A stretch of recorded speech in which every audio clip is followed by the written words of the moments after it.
Welcome to the Pingfling Dating Podcast. What's more important than being a good communicator, communicating a message? What's more important than that? It's being a good listener. Because how often, or has it ever happened to you, where you're doing a great job in communicating to someone, let's say your partner, and you're withholding your emotions, you're keeping them in check, you're doing a great job of controlling them, and you're communicating how you feel or how you felt, and only to leave those upon deaf ears. And it goes in one ear and right out the other. They're rolling their eyes, they're fidgeting with their hands. Nonverbal communication is very important as well. But based on what they're telling you non-verbally, and it could be every few sentences they're trying to cut you off as well verbally, then that too would be indicative of them not doing a very good job listening. And so it comes down to self-awareness and how you could be a better listener yourself, work on yourself first before you really try to help your partner try and become a better communicator, better listener themselves. It really does. It won't do you any good if you practice more on how to help your partner when you yourself are struggling with the same things and haven't yet mastered how to control those things and how to drive yourself. It takes work. It does. It's a habit that you have to learn. Like with anything, you have to learn and practice over and over in order for you to become better at it.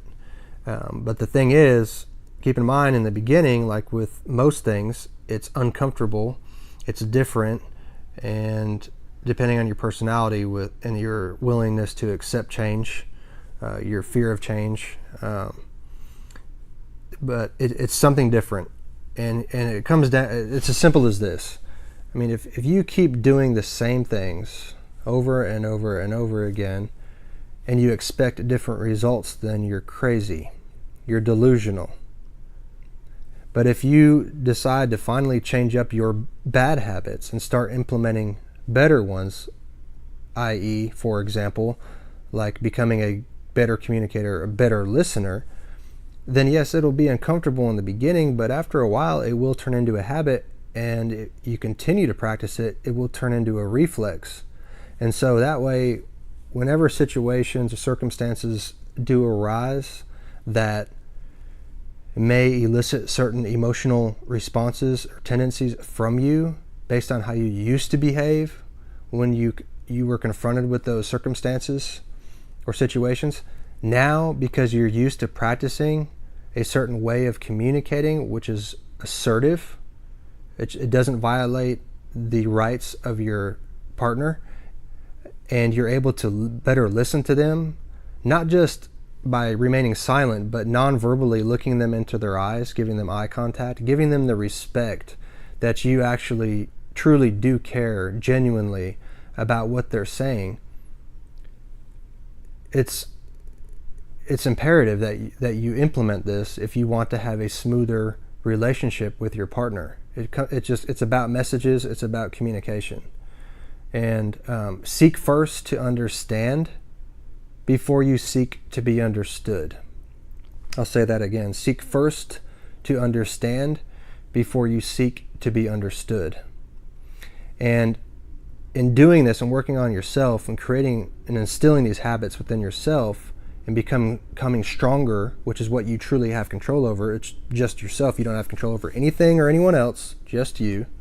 And you begin to do this, then now you're becoming a solid example of how to properly communicate and how to properly listen.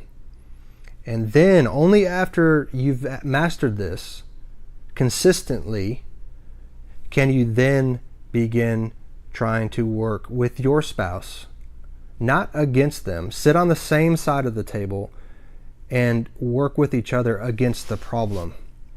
Don't sit on different sides of the table, but sit on the same side of the table and face the problem together and work on things together. Become better communicators, become better listeners.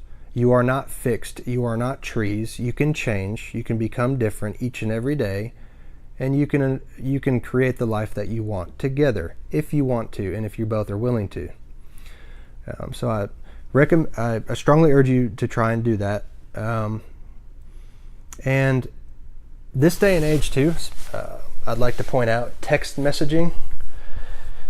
When you are emotional or your partner is emotional, based on my experience, text messaging is the worst thing you can do, along with email. Anything that you're writing and it's instantaneous, email's somewhat instantaneous, but you get what I mean. You're expressing yourself in words, and it can easily be misinterpreted, misunderstood, where they write or you write, let's say a few sentences, and you meant it one way, but they, depending on their emotional state, which you don't know because you're not with them on the other end, they may interpret it and completely twist the words around, and receive a message that is entirely different than what you intended, and vice versa. You may receive a message and feel the same way. You may put everything out of context. So if your partner and yourself, if there's the subject that you are looking to communicate via text message or email, if it has any kind of sensitivity or emotion in that subject, or even the possibility of it potentially becoming emotional, do not communicate expressly via text in a written format or email. Call the individual, call the person, FaceTime them, whichever technology exists that does not involve expressly writing anything. Do that, because you don't know how many issues could have been thwarted, prevented from the very get-go if my ex-partners and I would have just decided to call each other or some other way of communication instead of text or email. How many feelings that have been hurt could have been prevented? I mean, it's amazing. Text messaging is great. Emails are awesome. Technology is wonderful. But when used properly and under the right circumstances.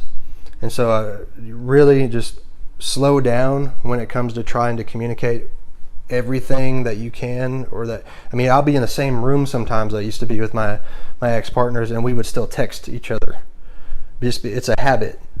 And going back to habits, it's another habit that you can change. And so if you want to avoid problems, things that you have control over, which is yourself, do not send texts or emails that are emotionally charged or that have the potential to become emotionally charged. Please avoid doing that. It's very simple. And that would save you so much heartache and obviously your partner, and vice versa. So anyway, that's my brief tip of advice today.